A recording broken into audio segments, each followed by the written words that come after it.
This week on the Faculty Factory podcast. This seems to be the linchpin of good programs, is when you have leadership that says, not only do we support you, go ahead, Maryellen, this sounds great, but also putting resources and effort and making sure that the departments understand that this is something that we're all in. That's critical to have that kind of endorsement. Well, thank you for saying that, because I think you've summarized it beautifully, and that is that the leadership support of this has been not only, as you mentioned, good idea type of support, but really what are the infrastructure needs? How do we, in an ongoing way, make this just part of the culture of how we do things, which again speaks to the success, hopefully, of the sustainability of this. And what we're really hoping is that this also, it helps us to advance and refine the other programs, that feedback on clerkship evaluations will change, that, all the sorts of things that are important in all aspects of the curriculum will actually even get better than they currently are because of this attention and effort.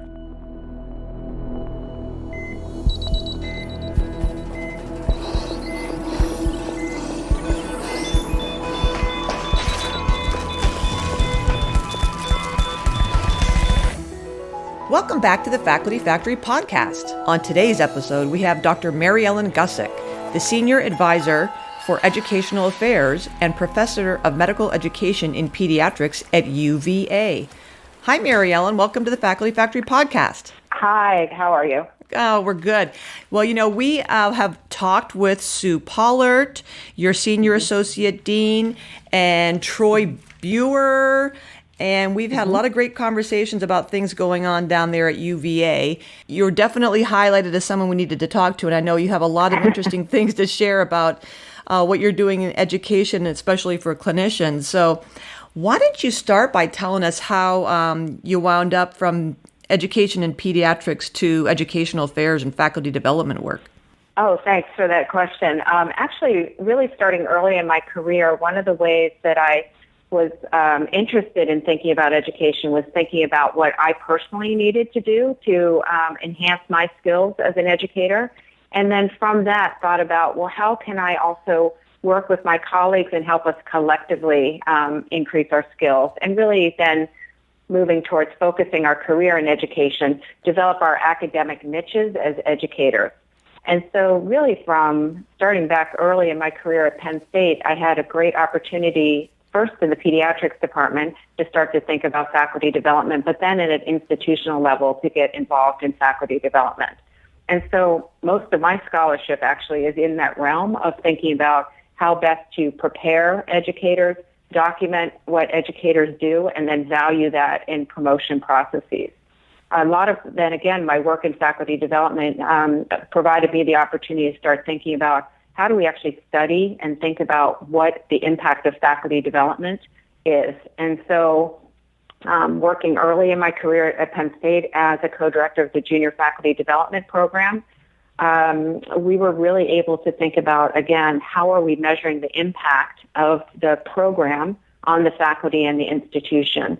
And so what shaped some of my work is actually being boots on the ground in faculty development and then stepping back and thinking about how do we actually explore this in a way, in a scholarly way, that will help others learn as we're learning? I think one of the most influential parts of that was thinking about the importance of projects in faculty development, again, as a tangible, not only aspect of experiential learning in faculty development, but also as something tangible that comes out as a benefit for the individuals being involved and the institutions that are supporting faculty through faculty development. So now, really from a very, I'm just so curious how this position evolved. So your expertise at Penn State was what drew you to UVA, or they recruited you for this brand new position of Senior Advisor for Educational Affairs, or did you fill a gap where someone had left? I'm curious how you took that expertise to UVA. Yeah, so actually, it was a pathway that started because I started to work with colleagues at UVA as a consultant, actually, in thinking about how to implement a new program for clinical assessment. And so from that work, joined the faculty and joined the Office of Educational Affairs. and actually am now responsible for the oversight of that program. And I can tell you a little bit more about that program. But then since my time being there, have taken on additional roles and responsibilities that now include faculty development for educators. Right. You know, you mentioned Sue Pollard. I have the great privilege of working with Sue, and Sue and Troy have implemented a junior faculty development program, which honestly was starting right as I joined the faculty at UVA, and they honor me tremendously by asking me to be the keynote speaker for that inaugural year. And I've been able to, again, I think, learn with them and bring my experience from previously doing that at another institution to think about the junior faculty development program at UVA. So that, I think, underlies what's very exciting about my position. Again, I'm overseeing a new program of clinical assessment. I can talk about the faculty development that's a part of that. I've now taken on the other faculty development that is designed to help, again, educators develop their skills and advance their career. But because, UVA is a place where Sue and Troy are so collaborative, and the Senior Associate Dean for Education and the Senior Associate Dean for Faculty Affairs and Faculty Development, Sue Pollard and Randy Canterbury, work so closely together and so collaboratively that they are now actually charging a new leader for our academy as well, to redesign our academy for educators. Oh. And so it's really opened the door to think across everything we're doing in faculty development about how we create a broad and expansive portfolio, but also integrate our efforts primarily for the purposes of ensuring that we're meeting the needs of all types of faculty, but also thinking about how faculty would know for this purpose or for my own personal professional goal, this is the right venue or event or activity or program to engage in. So right now, in fact, next week, I'm meeting with a new leader for the academy and thinking of collectively about what the academy will do as it moves to its new future, what the Office of Medical Education will do, and again, how that integrates overall with the efforts of Sue's office. Wow, that's a huge investment at UVA in education and working with our faculty for their education in the classroom, on the floor, in the hospital, in the rounds with trainees, and for their own educational scholarship. Mm-hmm. So why don't you go ahead? I just want to also share, I think, something that's unique, and again, that I'm so thankful for at UVA, is that part of my job description is actually an expectation, and again, honestly, this is my joy, to mentor others in their development as educators and in their development of educational scholarship. So again, that's actually written into my job description, which again, I think highlights, as you said, the importance of that focus for UVA. That's right. So why don't you get into a little bit of the nitty-gritty about some of these really great programs and all the work you've done there? Sure. So I mentioned that one of the things that I've been working and focusing a lot of time on is working with a group of leaders who have implemented a new program for clinical assessment using entrustable professional activity. So many medical schools are developing ways in which the EPAs, the core EPAs for entering residency, can become a part of their curriculum and their assessment strategy for looking at medical student performance.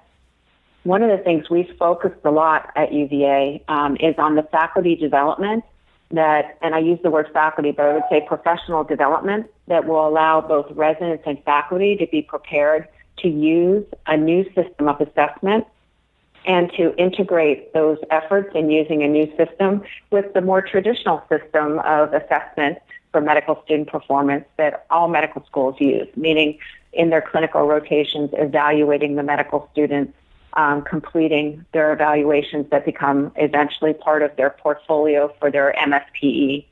So we've created this new program of assessment. We've worked with each department to think about how best to implement it. But a key and fundamental principle has been working with the department to identify how can we best work with your faculty and residents in order to prepare them to learn about direct observation, to make direct observation part of their daily work with learners, to use data from observation to think about the student's performance relative to standards that are not discipline-based or rotation-based, but rather based on an expectation for performance by the end of medical school. So sort of using criterion-based assessment that is not, again, specific to what pediatrics might do or what surgery may do or what internal medicine may do. And then to turn those expectations for performance into a decision or a recommendation about the level of supervision that a student needs at this point in their career, with the ultimate goal of having them at a level of supervision need that is expected at the time you start residency. So it's really been a mind shift in how we even think about when we see a student perform a task, how do we translate that into relative to this standard of expectations, and then add on top of that, so what does that mean about the supervision they need? So with the direct observation, then, when the students are observing these developmental histories that you've kind of run across and made them generics that are not necessarily specific to pediatrics. Can you tell us a little bit more again about that? Yeah. So again, we do this in a very interactive way, in that before we even show these recordings, we get the really expertise in the room and talk about how one shifts from the side-to-side bedside teaching, where we might interject and give feedback throughout the process of working with the student, to really being an observer to allow the student to perform the task. So we first start with strategies, and then again support that by what the literature says are good strategies to use for direct observation. And that, again, is a place for people to sit back and say, although I work with students so closely, I haven't sort of put on my assessor hat and stepped back in the way that we're talking about to allow the student to do the task before I give any feedback. We then all watch the recording together, practicing these direct observation skills, and then talk about the performance expectations. And again, part of the richness of that conversation is that residents feel comfortable expressing their feelings, even with very senior faculty in the room. And we come to, again, a shared understanding of these are the expectations. How do we take off our, well, I've been working with medical students for 25 years, and this is what I've always expected, to say, no, these are the expectations, and what did I just see? How do I then apply these criteria? Right. That must have taken quite a bit of time to go to every department and come up with these criteria that were specific to the departments, but then broad enough, or that you could generalize across the board. How much time did you spend preparing this new tool, this new way of observation? Yeah, so just to be clear, the criteria actually apply across departments, and we ask the faculty to think about how they then would be applicable to their setting.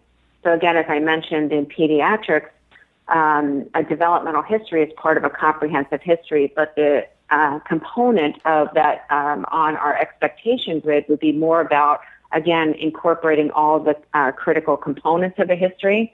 A developmental history is a critical component in my specialty for a comprehensive history, but not necessarily for another specialty. And so in these departmental sessions, they actually use the standard set of criteria, and as a group talk about, well, what does that actually mean in our specialty?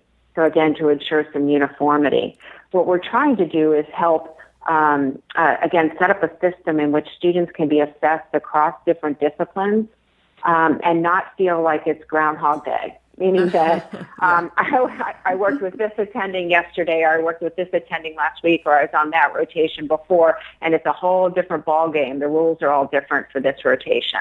Right. So that's a really comes out, I think, in some of the conversation that happens about how we go from what may seem idiosyncratic to really helping students know that these are data points about their continued development, and they do continue to develop as they go across the different disciplines. Wow. Now, how does this translate into faculty development? You mentioned that earlier. I'd love to hear more about that.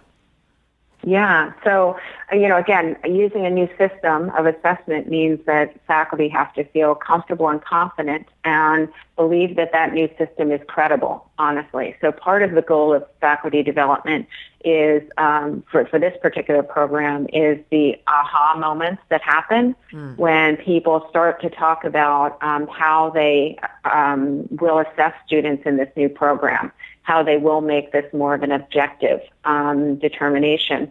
And then, again, what we think has been very freeing is when we start to talk about then how do you translate this into a supervision decision, that it's about this one piece of data, and this is not, which many faculty are concerned about. They're not hurting or helping. What they're doing is just providing information. So the other component of this that we've focused a lot on is how to provide feedback in this new system that may be different than the way people have provided feedback in other situations. And again, what we're seeing is that the narrative comments and what the students tell us about the feedback they are receiving is quite different because the person was in the room. They have linked their feedback to something specific that happened in the room, which both the learner and the teacher experienced. So it's not global. It's not something that's an aggregate of multiple experiences, but really based on this one experience, which helps the students actually, I think, use that information because, again, there's credibility to it. They saw the faculty member give and the resident give them that time and that they were in the room with them watching. And so there's a lot of elements of that aspect of this new program. And again, helping people think about how this just becomes the way we work with medical students has been quite a strong positive for the program. Wow. And for the institution. Yeah.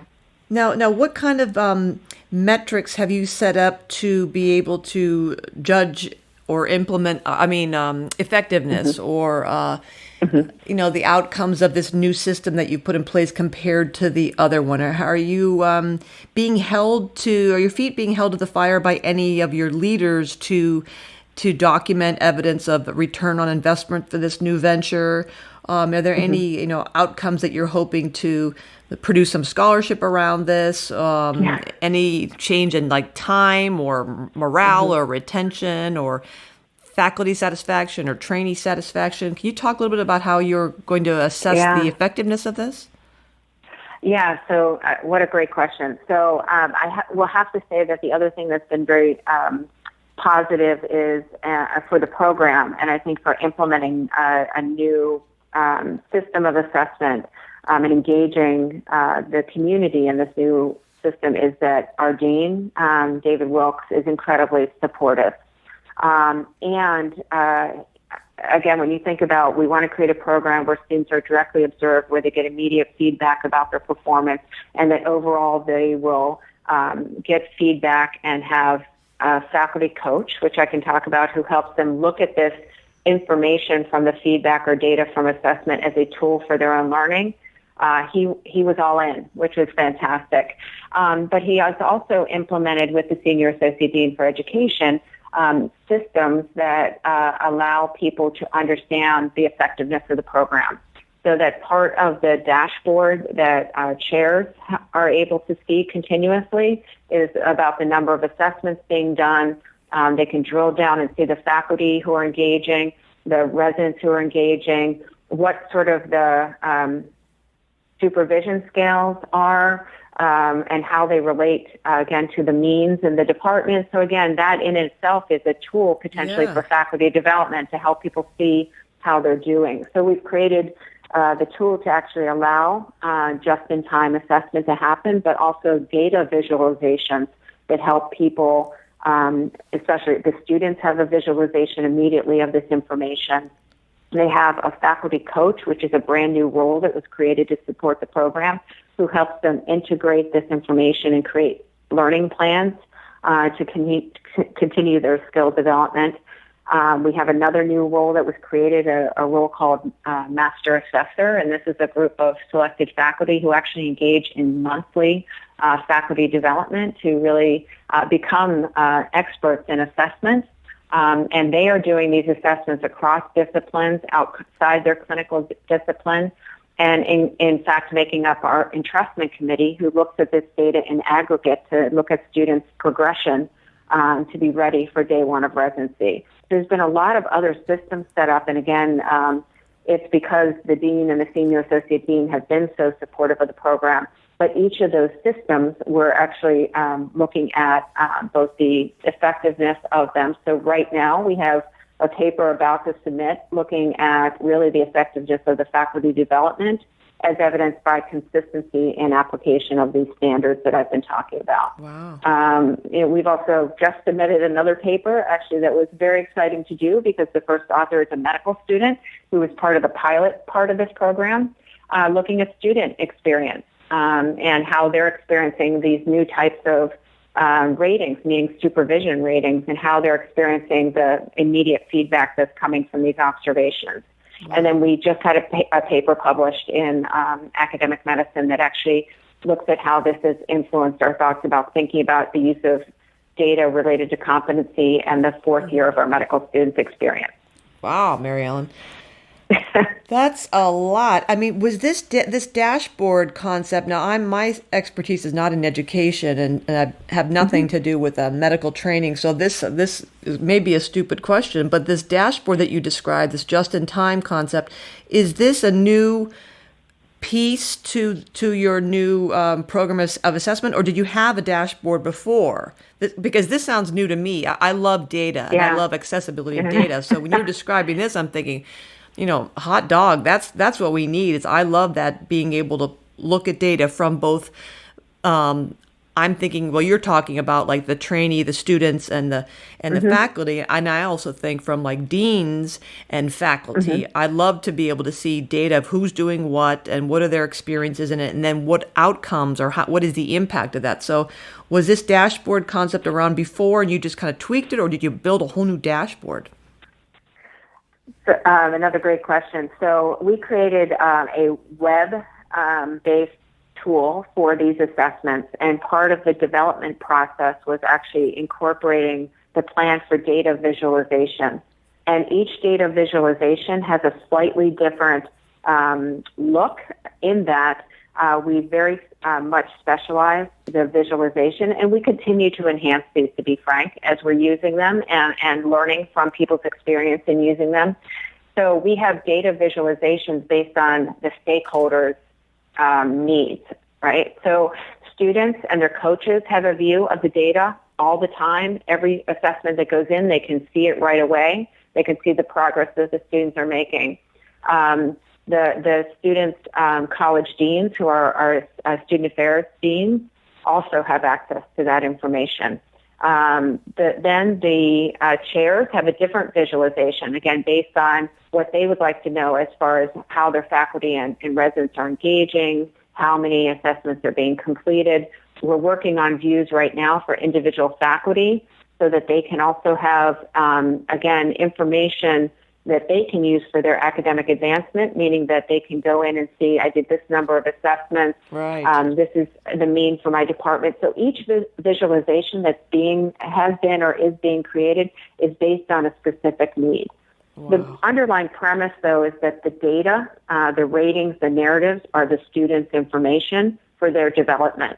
So some of these other visualizations don't link to individual students' data, but rather, as I mentioned in the departmental, they do see what their mean ratings are because, again, we're trying to help people see how consistent they're applying these standards. So that gives them a benchmark, so to speak. Are we sort of like our peers and individual faculty? Am I sort of like my peers, or am I? And so we've also created other sort of faculty development online that will allow people to refresh if they want to refresh when they get some of this information. Wow. But each of the visualizations is different based on the stakeholder who will use it. That's amazing.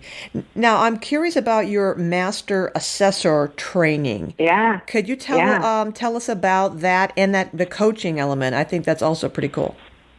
Yeah. So two really new roles that were created to support the program. And each of them has faculty development as a part of it, which, again, is, as I mentioned very early on, always has been something that I've been excited by, new educational programs, and then thinking about, well, what are the faculty development aspects? How do we get everybody, again, not only excited about, but feeling ready to participate in this new innovative program. So the faculty coaches also were a select group of faculty, and the coaches work with students over 4 years.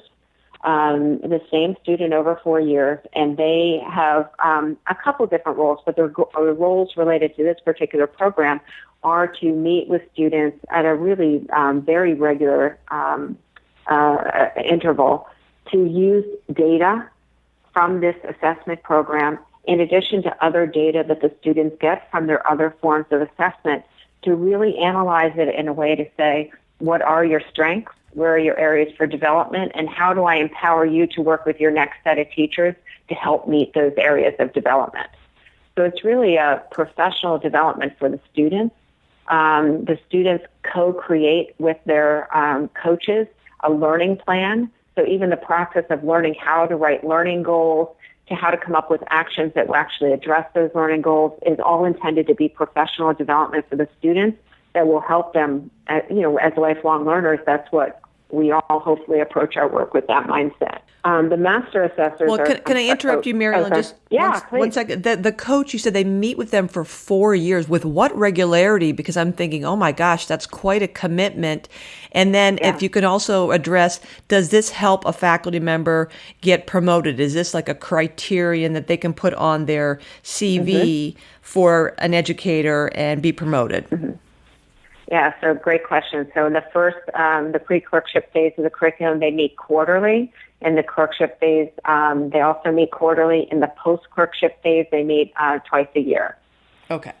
So this role, though, part of the intention was to identify people who were interested in a career in education. This role is supported with FTE, which again speaks to the leadership of the institution's support of not only education, but of this new program. And I'm not making this up. This afternoon, we have a call to think about scholarship related to the particular aspects of this coaching program and within the other roles that the coaches are doing. Mm-hmm. So honest to goodness, because part of our hope and our plan is that it will become a venue through which the participants not only will do this important work, but have the opportunity to advance their careers. Wonderful. Yeah. Now, the master assessors are a different group, and their faculty development has been from the very beginning of the program. Initially, a lot of the faculty development, these are more seasoned clinician educators at the associate or full professor level, academic level. And they came together initially, and our initial faculty development was about learning the sort of principles that underlie competency-based assessment, to learn more about the educational theory behind entrustable professional activities.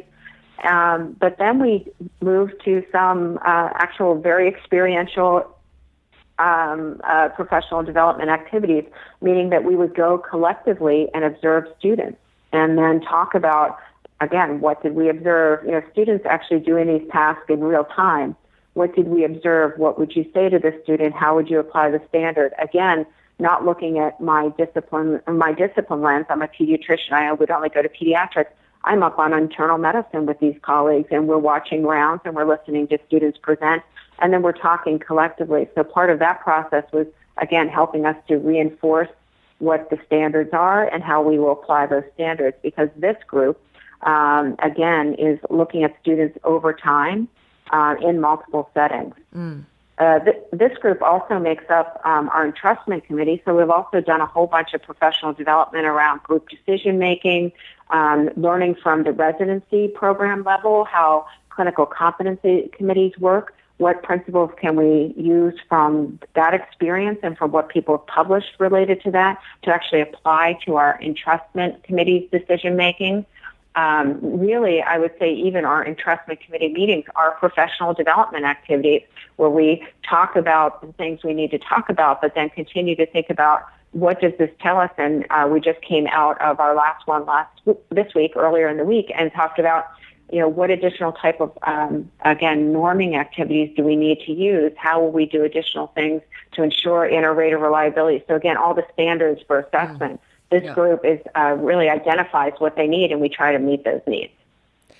So is this the master assessor, is it a training or a curriculum that one takes a course or starts at month 1 and then month 6 they've completed a number of observations and meetings and then they are granted a status of a graduate of the master assessor program, or is this kind of an ongoing group membership and like affinity group? Yeah, so it's an ongoing group membership. So again, they were selected to participate. We meet every month. We drive the agenda for the meeting by not only what we need to discuss for implementation, but most of the meeting is spent on professional development. Wow. So early on, again, working with one of my colleagues, we thought about what some of the fundamental professional development needs may be, but then really this group, and again, they're seasoned faculty, clinician educators have said, what do you need? And so we've used that to sort of drive the professional development activities. And we're also, I had a meeting this week to think about the scholarship that this group will do based on, again, their experience of working in this way with each other. Now here's a really naive question, but I can't get it out of my head as you've been talking. How do you, or how have you thought about unconscious biases in this area? So from faculty observers to educator to the trainees, and then vice versa, the students being assessed or observed by faculty. Do you discuss or talk about, has this kind of risen to the top of any discussions around gender, sex, race, ethnicity, religion, politics, age, all these different, areas where we are so diverse. And I wonder about any of the unconscious bias training or awareness of microaggressions and things like that. And how have you been able to carve that out or call it out or at least talk about it and then distinguish it from direct observable criterion that are either yes or no versus up to subjective interpretation? I don't know if you get what I mean. Yeah, I don't know how to say it. Yeah, no. You said it perfectly, and I think it's a fantastic question, and part of this goal of hoping to move from what may feel very subjective in clinical assessment to more of an objective was in order to think about that, right? And I think that as you have referenced, there's literature in more, I think, that I'm aware of in GME, but I think there's also certain things that have been written about this, about how people do have biases in their evaluation of learners. So it's a really important topic.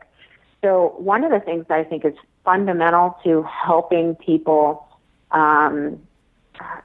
think about from a student perspective, help the students see how this is designed for you. Like this is completely separate from their grades, completely separate. So that again allows somebody to say, I watched you do this, and in our training related to the feedback, we have helped people with the words based on my observation today, or based on, to allow the faculty or the resident also to say, this is not my impression of the student. Let me use data from the observation, has allowed people, and we practice the whole idea of giving specific and measurable feedback. We practice the words, we practice writing in the tool, and we have people talk about it. But I think the critical aspect of thinking about direct observation and how we talk about direct observation, we do expressly call out how impression bias or other biases may influence, and how making that conscious before you go into a room to observe a student is a critical aspect of making this an objective assessment. So we actually do talk about that very specifically in the training. And again, whether it be unconscious bias around the things that you just mentioned, or the fact that you worked with the student in another way in another rotation, or worked with students that you would say, again, I've worked with third-year students for a very long time, and so that brings some bias. So we are very explicit about talking about how biases can influence our assessment of students, and that the goal of this program in being objective is that we have to bring those biases to our minds and consciousness in order to avoid having them influence not only what we write at the end, but our observation in real time. So we bring it up there and talk about it, and then come back to it at the end when people are practicing, here's what I would write, and help give some of the language that helps link it to some specific thing that was observed during the encounter, rather than, again, to some impression or inference somebody's drawing from that observation. Wow, Maryellen, that is wonderful, and I can't even imagine how much the students are learning about biases. Then when that's brought to the forefront and just put out there and dealt with purposely and purposively, how they can then take that new skill into the examination rooms with their families and employing that same sense of awareness with observing patients and looking for trends and patterns when they do their histories and when they build relationships with families. I'm sure that they're going to be taking that same experience and that same sense of heightened awareness of where we go instinctively making judgments. So I think that's a wonderful technique and skill that you're building that's going to take them beyond into being excellent practitioners. And then even the faculty, you're teaching them that's all about communication, because then when you set up, you say you have a deliberate way of saying based on my observation today.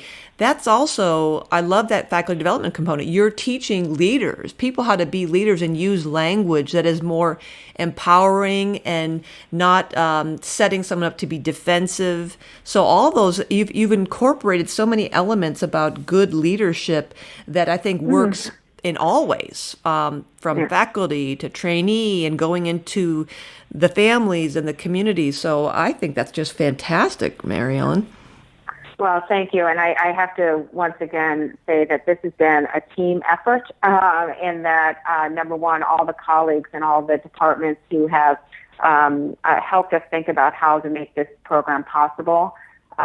Each of the trainings where faculty and residents who are engaging in the conversation bring really tremendous expertise and great ideas, and peer teaching in the room. And then the leadership team responsible for this program, Dr. Elizabeth Bradley, a PhD in our Office of Medical Education, and I do the majority of these trainings together. Dr. Megan Bray, who's our Associate Dean for Curriculum, Dr. Meg Keeley, who's one of our Student Affairs Deans, Dr. Linda Wagner-Fountain, who's one of our Master Assessors, Dr. Chris Peterson, who's another Student Affairs Dean. This group of colleagues who we meet actually very regularly as a leadership team have really helped think about what are the important things to do. How do we, as we're hearing from people participating in the program, especially at the beginning, we did a pilot of all this. What are we hearing and how do we address that and how do we make this work for everybody? It really has been a village, and it's been a great village to be a part of, to be honest. Well, your student graduation survey feedback must be off the chart excellent, because you've clearly invested so much, and it's just another example of when you said your dean David Wilkes is behind you. This seems to be the linchpin of good programs, is when you have leadership that says not only do we support you, go ahead, Maryellen, this sounds great, but also putting resources and effort and making sure that the departments understand that this is something that we're all in. That's critical to have that kind of endorsement, and you obviously build a lot of good relations there to make this happen. And again, I'm sure it's going to be reflected in those student evaluations. Well, thank you for saying that, because I think you've summarized it beautifully, and that is that the leadership support of this has been not only, as you mentioned, good idea type of support, but really what are the infrastructure needs?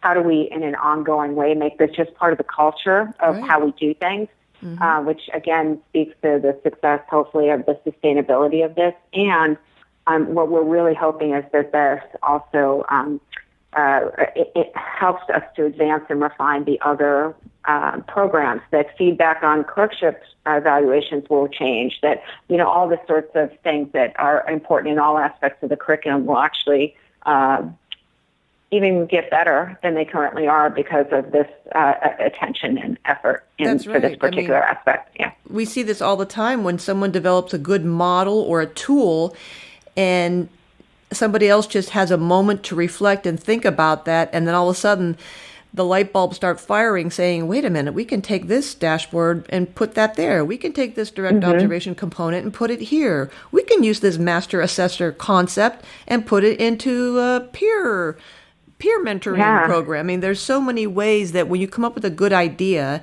and you see it work, and that to me is always the key, is we all have good ideas. We're all in academic medicine because we're curious and we can generate ideas pretty quickly. But the implementation is where a lot of us, sometimes fall down, because to make it happen is where the meat is. And you've obviously done it. And then I think once people see that, good idea, and it's actionable, and it seems to be working, and oh boy, look at you, Maryellen, banging out papers left and right, so there's scholarship around it. So that's when I think that's the real contribution. That's how we advance, because like you said, it's duplicated, it's replicated, it's modified, it's modeled in other venues and places. So I love this kind of stuff, and I know nothing about education, so I've learned so much. Did you want to share anything else with us today, Maryellen?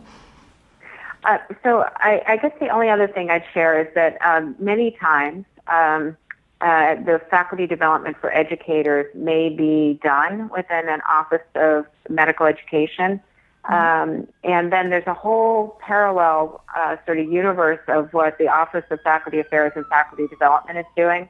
I think the other sort of fundamental thing that I've not only enjoyed but has allowed us to think about faculty development and how to make it most successful is that there is this collaborative spirit. There is this intention about tell me more about what you are doing or want to do. How do we integrate this with what's happening over here? And how do we really create, again, an environment in which faculty feel not only that they're supported, but they have opportunities and they know which opportunities will best meet their needs at this stage in their career. So that's largely, if not all, due to the fact of the people involved, and that is that I get the opportunity to work with such a great group of people who are collaborative at their hearts, and not interested in sort of you do you and I'll do me kind of approach to thinking about it. So. Well, it makes me think too about when we think about leadership and we talk about the macro level in the country and the world and what's happening in our politics these days, and when we don't have a lot of, for example, in women in leadership and academic medicine, we talk about that a lot. Well, it's sometimes hard to envision or have young people envision doing a thing, being a scientist if you come from a community where no one is a scientist, or being a leader if you don't see any women leaders, or being an educator in academic medicine if you don't see it happening. And to me, at UVA, it's happening everywhere, and it's embedded in the culture, and it's so rampant. Like these vines are everywhere that you're building, and you have built a culture where people see it, they know what it looks like, they see the impact on the learners and the teachers, they see the impact to the field, and then it becomes real for them. Oh, that's something I can do, versus having it, being an educator, listed in some kind of document of one can be promoted along this line, and that not having anything that shows you what that means. And so you've built this whole machine here that I think is a perfect display of this is how one goes into academic medicine and becomes an expert in medical education and educational faculty development. So again, kudos. Oh, well, thank you. I think, again, it's the environment, it's the culture, and as you mentioned, the tangible evidence of that allows that to be true. I've spent a lot of years thinking about how to help people think about how they can be successful, document that success, help other people see it. But you're right. If at the end of the day isn't happening, and I don't see anybody realizing that. It doesn't feel like more than something written on a piece of paper. So I think you've hit the nail on the head again. Great. Well, this has been wonderfully encouraging and inspiring, as I expected. Based on the Faculty Factory podcast interviews with your colleagues Sue Pollard and Troy Buer, Dr. Maryellen Gusic has knocked it out of the park again for UVA. That's the place for education. You've been learning from, again, Dr. Gusic is the Senior Advisor for Educational Affairs and a Professor of Medical Education and Pediatrics at the University of Virginia. And you want to go to her if you want to know anything about direct observations and new programs of assessment. And she's all on it. And check out her articles in Academic Medicine.